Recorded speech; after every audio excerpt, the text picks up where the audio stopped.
اعوذ باللہ من الشیطان الرجیم بسم اللہ الرحمن الرحیم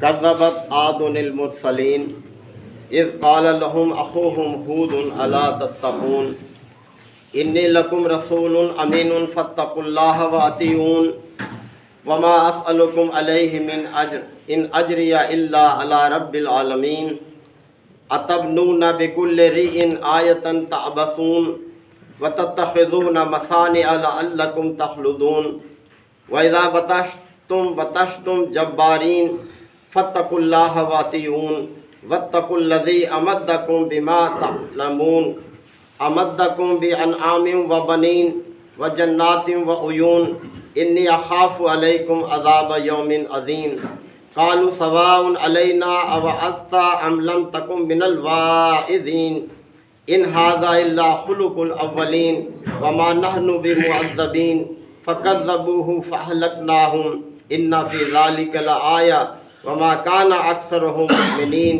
وان ربک لہو العزیز الرحیم صدق اللہ مولانا العظیم۔ حضرات سورہ شعراء کے یہ 7ویں رکوع کی آیات ہیں۔ قدیم قوموں کے حوالے سے عبرت دلائی جا رہی ہے، نصیحت کی جا رہی ہے۔ پس منظر میں یہ بات رہے کہ نبی کریم صلی اللہ علیہ وسلم اہل مکہ کے سامنے اللہ کے دین کی تبلیغ کرتے ہوئے کوئی 6 سال گزر چکے تھے، اور وہ لوگ مسلسل انکار کر رہے تھے، بضد تھے اپنے آباء و اجداد کی اندھی تقلید پر۔ تو وعدے کیا جا رہا ہے کہ تم سے پہلے قوموں نے بھی یہی رویہ اختیار کیا تھا، تو دیکھو ان کا انجام کیا ہوا۔ ان آیات میں اللہ تعالیٰ نے ایک اور قدیم قوم عاد کا ذکر فرمایا ہے۔ اس سے پہلے 3 قوموں کا ذکر گزر چکا، یعنی حضرت موسیٰ علیہ السلام کی قوم، حضرت نوح علیہ السلام کی قوم اور حضرت ابراہیم علیہ السلام کی قوم۔ تسلسل کے ساتھ اب یہ 4تھی قوم کا ذکر ہے، اور اس سے سورہ وارکہ میں کل 7 اقوام کا ذکر کیا ہے اللہ تعالیٰ نے۔ قوم عاد بھی قدیم قوموں میں سے ہے، یعنی حضرت ابراہیم علیہ السلام سے پہلے یہ قوم گزر چکی۔ حضرت ابراہیم علیہ السلام کو بھی اب تقریباً 4000 سال گزر چکے ہیں، تو یہ قدیم قوموں میں اس کا شمار ہوتا ہے۔ فرمایا جا رہا ہے کہ کذبت عاد المرسلین، قوم عاد نے بھی رسولوں کو جھٹلایا، ان کی تکذیب کی۔ اب اس قوم نے بھی حالانکہ ایک ہی پیغمبر کو جھٹلایا تھا جن کی طرف حضرت ہود علیہ السلام بھیجے گئے تھے، لیکن ہر پیغمبر کی دعوت چونکہ ایک ہی دعوت ہے، لہذا ایک پیغمبر کی دعوت کو جھٹلانا ایسے ہے جیسے سب پیغمبروں کی دعوت کو، سب پیغمبروں کو جھٹلا دیا۔ تو اللہ تعالیٰ نے جمع کا صیغہ استعمال کیا ہے کہ قوم عاد نے بھی رسولوں کو جھٹلایا۔ اذ قال لهم اخوهم ہود، یاد کرو جب ان کے بھائی ہود نے ان سے کہا تھا۔ اب حضرت ہود جو تھے اسی قوم کے ایک فرد تھے، لہذا انہیں اس قوم کا بھائی اللہ تعالیٰ نے یہاں فرمایا ہے۔ تو یاد کرو جب ان کے بھائی ہود نے ان سے کہا تھا الا تتقون، کیا تمہیں ڈر نہیں لگتا؟ یعنی تم بے خوف ہو گئے ہو کہ اللہ تعالیٰ نے تمہیں کتنی نعمتیں دے رکھی ہیں، کتنا نواز رکھا ہے، اور تم اس کی ناشکری پہ اترے ہوئے ہو، اور اس نے جو پیغام بھیجا ہے میرے ذریعے تم اسے جھٹلا رہے ہو، تو تمہیں انجام سے ڈر نہیں لگتا کہ اس کا انجام کیا ہوگا؟ اللہ کے پیغمبر کو، اس کی دعوت کو جھٹلانا اللہ کے ساتھ بغاوت ہے، سرکشی ہے، اور اس کا انجام بہت ہیبت ناک ہے، دردناک ہے۔ تمہیں ڈر ہی نہیں لگتا اس سے؟ انی لکم رسول امین، اور میں تمہارے لیے امانت دار رسول ہوں۔ اب دیکھیں ہر رسول، جتنے بھی اللہ کے پیغمبر آئے ہیں، بعثت سے پہلے ان کی زندگی میں 2 چیزیں بڑی اہم ہیں، اور وہ دونوں چیزیں کیا ہیں؟ امانت اور صداقت۔ ہر پیغمبر بعثت سے پہلے اپنی قوم میں ان وصف میں ایک مثالی انسان ہوا ہے، اور اس کے قوم کے لوگ اسے صادق اور امین جو ہیں وہ اس کو قرار دینے لگتے ہیں، اور جب بعثت ہوتی ہے اس کے بعد وہی اس کے خلاف ہو جاتے ہیں۔ یہی معاملہ نبی کریم صلی اللہ علیہ وسلم کے ساتھ تھا کہ 40 سال تک آپ کو صادق اور امین کہتے تھے، اور جب آپ نے اللہ کا پیغام پہنچانا شروع کیا تو آپ کو کیا کیا جادوگر، مجنوں، شاعر طرح طرح کی باتیں کرنے لگے۔ ہر دور میں منکرین حق کی ذہنیت ایک ہی رہی ہے، اعتراضات ایک جیسے رہے ہیں، ضد اور ہٹ درمی ایک جیسی رہی ہے، اور اس کے برعکس پیغمبروں کی دعوت ایک جیسی رہی ہے، ان کا رویہ، ان کا اخلاق، ان کی سیرت ایک جیسی رہی ہے، اور اللہ تعالیٰ کا نظام بھی ایک ہی جیسا رہا ہے کہ اس نے اپنے رسولوں کی ہمیشہ مدد کی ہے اور بغاوت اختیار کرنے والوں کو ان کے انجام تک پہنچایا ہے۔ یہ چیز مکہ والوں کے سامنے واضح کی جا رہی ہے اور قیامت تک کے لوگوں کے لیے یہ چیز ہے، یہ سبق ہے۔ تو فرمایا فاتقوا اللہ واطیعون، بس اے میری قوم کے لوگوں اللہ سے ڈرو اور میری اطاعت قبول کر لو۔ یعنی تقویٰ رسول کی اطاعت سے حاصل ہوتا ہے، اللہ کا ڈر اسی میں ہے جو رسول کی اطاعت کرتا ہے۔ تو حضرت ہود نے اپنی قوم سے فرمایا فاتقوا اللہ واطیعون، اللہ کا تقویٰ اختیار کرو اور میری اطاعت کر لو۔ وما اسألکم علیہ من اجر، اور اس کام پر میں تم سے کسی اجر کا سوال نہیں کرتا۔ ان اجریہ الا علی رب العالمین، میرا اجر تو رب العالمین کے ذمہ ہے، وہ مجھے اجر دے گا میرے اس کام پر۔ اتبنون، اب دیکھیں ان کی ایک خاص، ان کی عادت، ان کا جو ایک شوق تھا اس کی طرف توجہ دلائیے۔ اتبنون بکل رین آیتن تابسون، کیا تم ہر بلند جگہ پر ایک لا حاصل عمارت تعمیر کرتے ہو، ایک بے مقصد عمارت بنا ڈالتے ہو؟ ان کا شوق تھا، اونچی اونچی جگہ تلاش کرتے پہاڑوں پر اور ان کے اوپر عالی شان عمارت جو ہے وہ تعمیر کرتے، محض اپنی شان و شوکت دکھانے کے لیے۔ رہنے کے لیے مکان انسان کی ضرورت ہے، لیکن نہ صرف مکان، محل بناتے اور یادگار عمارتیں بناتے جو کہ بے مقصد ہوتی تھیں، جن کا کوئی فائدہ نہیں۔ اسلام اس چیز کو پسند نہیں کرتا۔ ہر چیز ضرورت کے مطابق ہونی چاہیے، جیسی ضرورت ہو۔ فضول مکانات کو مزین کرنا، خوبصورت بنانا، پرتعیش بنانا، ایسے کہ جیسے کہ ہمیشہ اس میں رہنا ہے، یہ چیز پسند نہیں کی جاتی دین اسلام میں۔ تو فرمایا کہ اتبنون بکل رین آیتن تابسون، کیا تم ہر بلند جگہ پر ایک بے مقصد، ایک لا حاصل عمارت جو ہے وہ بناتے ہو۔ وتتخذون مصانع، اور تم ایسے محل تعمیر کرتے ہو لعلکم تخلدون، شاید کہ تمہیں ہمیشہ اس میں رہنا ہے۔ ذرا سوچو تو صحیح، کتنے دن کی زندگی ہے؟ ضرورت کے مطابق ہر چیز ہونی چاہیے، سواری بھی، رہائش بھی، لباس بھی، ہر چیز، خوراک بھی ایسی کہ جو ضرورت کے تحت ہو۔ اور دوسروں کا خیال کرو، کتنے لوگ ہیں جو محروم ہیں۔ تم اپنی دولت کی نمائش اس طرح سے نہ کرو، نہ شکری مت کرو اپنے رب کی اس طرح سے، جیسے کہ ہمیشہ تمہیں یہاں رہنا ہے۔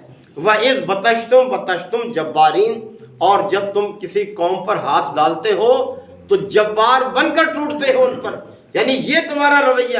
ایک طرف تم مال و دولت کی نمائش کرتے ہو، دوسری طرف جو تمہارے معاشرے کے کمزور لوگ ہیں ان پر تم سختیاں کرتے ہو، ظلم کرتے ہو، ان کے حق دباتے ہو۔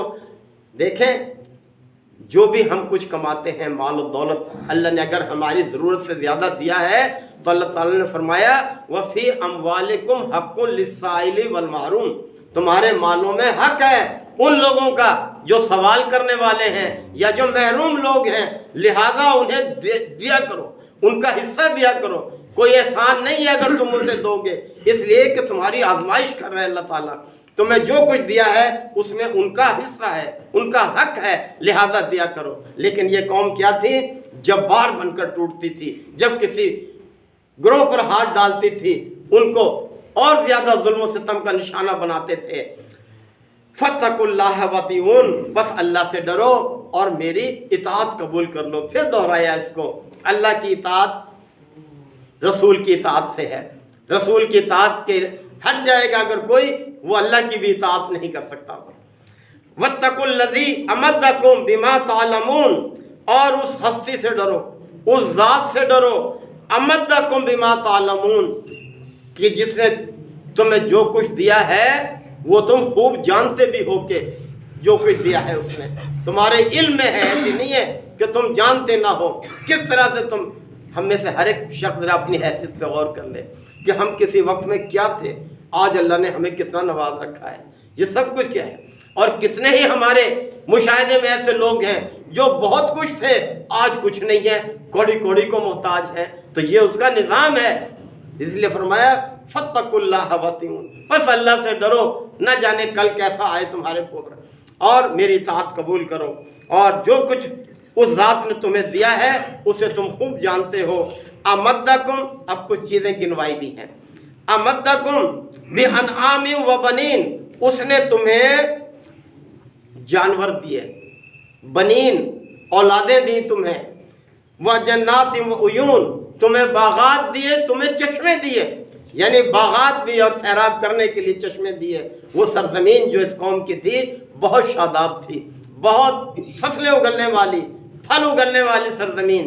تو اللہ تعالیٰ نے یہاں ان کو توجہ دلائی ہے کہ امدکم بانعام و بنین، اس نے تمہیں مویشی بھی دیے سواری کے لیے، گوشت کے لیے، دودھ پینے کے لیے۔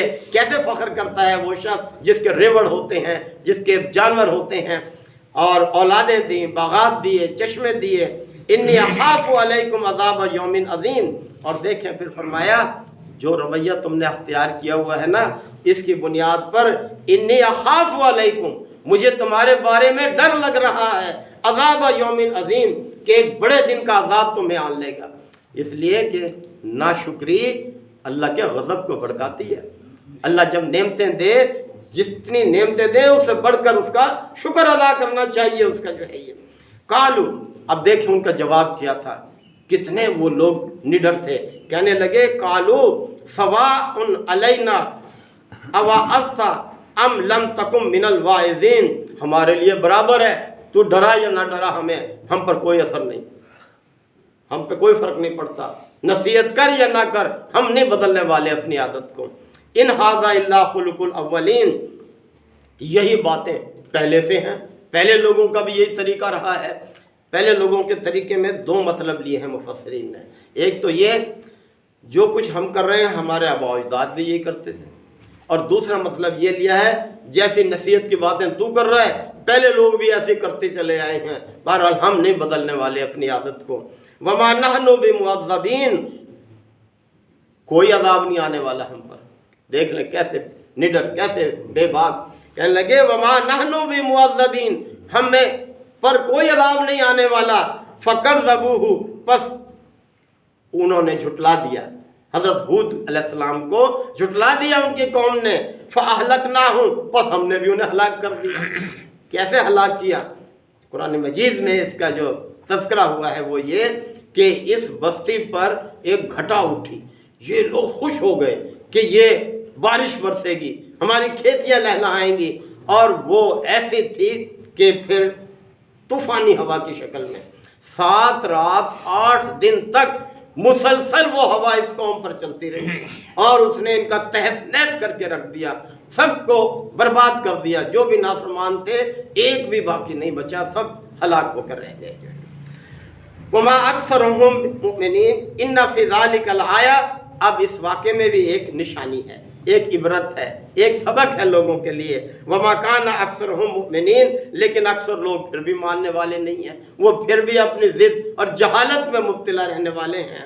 وَإِنَّ رَبَّكَ لَهُوَ الْعَزِيزُ الرَّحِيمُ، اور حقیقت یہ ہے کہ تمہارا رب زبردست بھی ہے اور رحیم بھی ہے، چاہے تو ایک لمحے میں ملیا میٹ کر دے نافرمانوں کو، لیکن وَكَتَبَ رَبُّكُمْ عَلَى نَفْسِهِ الرَّحْمَةَ، تمہارے رب نے اپنے اوپر رحم و کرم کا شیوا لازم کیا ہوا ہے، وہ مہلت دیتا ہے، دنوں پہ محیط ہو سکتی ہے، ہفتوں پہ، مہینوں پہ، برسوں پہ، صدیوں پہ محیط ہو سکتی ہے۔